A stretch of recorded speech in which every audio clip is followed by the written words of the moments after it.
Hey everybody, what is going on? This is Eric, and I want to tell you that your app is worth shit if you cannot measure how many people are living it month over month, and if you can get them to stick and pay month over month. Something that people don't know: if you improve your acquisition by 1%, it's going to impact your bottom line in about 3 to 4%. However, if you improve your retention rate but by 1%, it's going to impact the bottom line somewhere between 7 to 8%. That's double the effect. Yet everybody keep focusing on acquisition all the time instead of focusing on retention and monetization. Just something to bear in mind before we jump into this video. I think that as founders, we all understand the importance of retention, but many of us just have no idea how to measure it or how to improve it and what we need to do in order to fix it and get it better over time. In this video, I'm going to give you this quick map of ways you can really push your retention to the next level, how you can look at it in a way that is very easy to understand, break everything down and improve things this way. Okay, let's start with how you measure retention. And the way to do that is basically take the amount of users you're getting on a given month, for example, or a given time period, and then measure how many of them stayed at the end of a given time period, and then,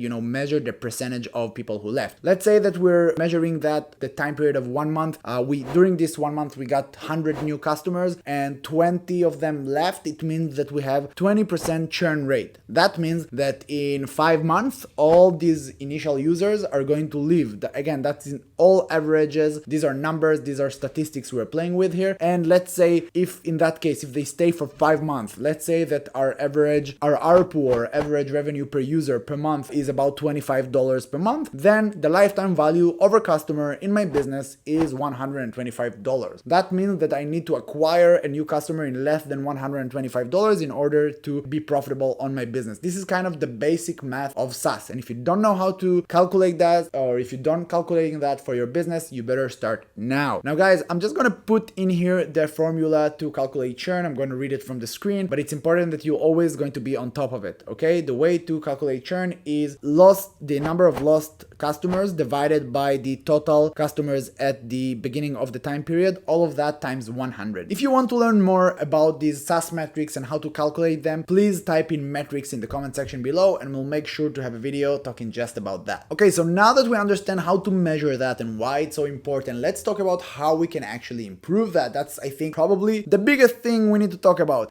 So the first thing that you need to understand is that the churn usually divides into a few different types and few different areas, and there are a few ways to break it down, segment these churn users and break it down by that. Usually, the biggest amount of churn is going to be on the first day and on the first few hours. Okay, so you really want to focus a lot of your efforts on these first few hours and try to get as many customers through this funnel to the later part of using the app. Okay, so in this first day and first few hours, there are a few reasons as for why your customers are going to remove the product and churn. It can be either the pricing is too high, it can be that some features are missing, or the product is not a good fit for that customer. It can be that the product is not intuitive. Maybe the features are there, but they can't find it in a way that is intuitive enough. Maybe they had some questions and they couldn't find answers within the FAQ section, or there wasn't a live chat for them to help them. Maybe there is no free plan for them to play with it, or a demo or a free trial, anything that's going to help them to kind of play with the product and make sure that it's a good fit, and then don't want to commit for a payment before trying the product. Yeah, and how to solve all of these issues, we'll talk about everything in a second. I think some of it is pretty clear, but still, we're gonna talk about it because that's why you guys are watching this video. The second stage, let's say, that I would look at is the later stage of free trial. Let's say that you have 20 days free trial or 30 days free trial. Anything from the second day all the way to the end of the trial. This is usually customers that are staying a little bit longer, maybe exploring the product more, but they remove the product. So the reason they might be leaving is that the free trial is going to end and they still didn't get the result they're looking for, either because the product is not good enough, which can happen, or they didn't use the right features, or they didn't activate the product, or 1,000 other things. Maybe they did get the results, you just don't display it to them, so they don't really know what they're doing. So yeah, it's important, in order to overcome these objections, it's important to measure your customer KPIs in terms of activations and in terms of success. Okay, so let's say that a customer needs to do 5 different steps in order to be an active customer. You want to see on what stage he is and always push him to the next step. step. If you can do it for him, do it for him. But it's important. If a customer is not an active customer, the chances of him churning are so much higher, okay? There is no reason for him to keep paying if he's not using the product. And if he's an active user, it means he's using the product, okay? So you want to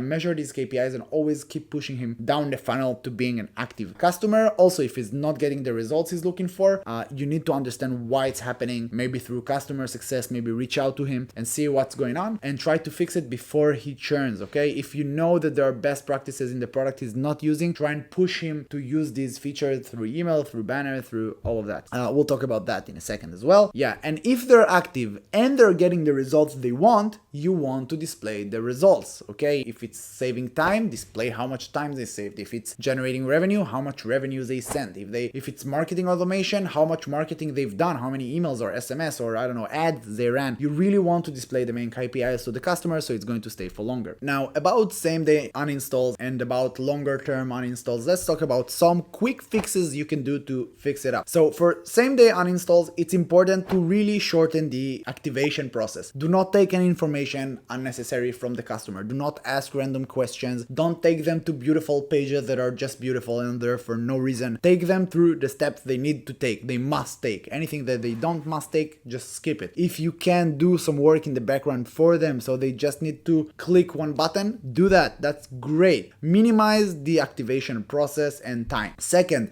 have a live chat support. Have someone there to answer their questions. You might realize that some of the onboarding process is not as intuitive as you'd think, and then you can improve it and later on, reduce the churn on the first day. Yeah, let me know if you want us to talk anything about live chats and how we manage that and how you should go about it. Let us know. You want to add help videos and articles everywhere, okay? That's again another reason as for why customers are leaving is because they can't find the answers. If you're gonna have help videos that show them step by step how to do every step, they're gonna stay. Again, if you want us to talk about how we manage the help desk and videos and how we automate all of that, let us know. We can talk about that. By the way, guys, sorry for my voice. It's wrong. I'm doing my best here. The last thing about pricing, I do recommend offer some sort of a free plan or a free trial or a demo website, something for the customer to see the product before he commits to purchase. And that's in case you have to charge the customer from day one. In some products you have to. In most of them you don't. So you better offer a free trial. All right. And then anything that is related to later, longer term uninstalls, what you want to do is to really keep pushing customers down the funnel. If you can display in-app banners that show them that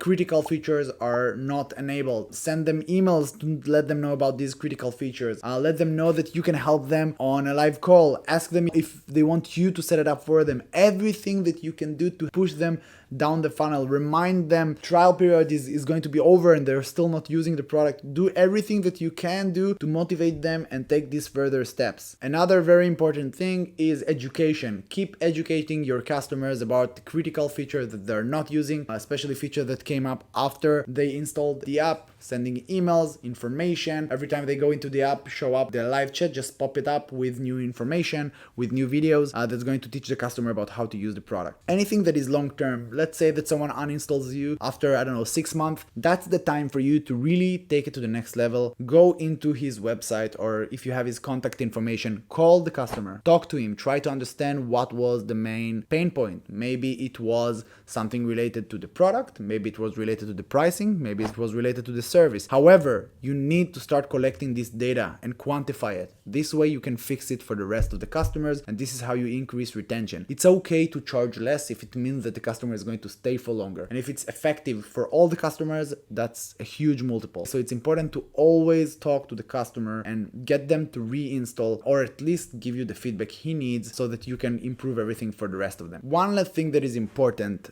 is what you do after someone uninstall. We talked about all the things you need to do before they uninstall. The one thing that is important after they do uninstall, you do want to send them these different emails to try and get them back. Okay, now you do want to segment these emails to be as personalized as possible and try based on the action they've taken to segment and understand exactly what they've done or didn't do and try to motivate them based on that. Like sometimes you can understand the reason for them uninstalling before they even told you anything. Okay, so you want to deal with their objection on the email when you send it to them and try to get them to reinstall. Okay, and even if they don't reinstall, at least get the feedback as for why they did, okay, so that you can improve for next time. Everything should be highly segmented and highly targeted. By the way, check out this video we made about email marketing for SaaS companies. It's super helpful. I suggest you check it out. And you should split test everything. Your onboarding process, your activation, your email, everything else we talked in this email, you need to split test it and automate it to make sure that you improve over time. We'll see you on the next video. Bye-bye.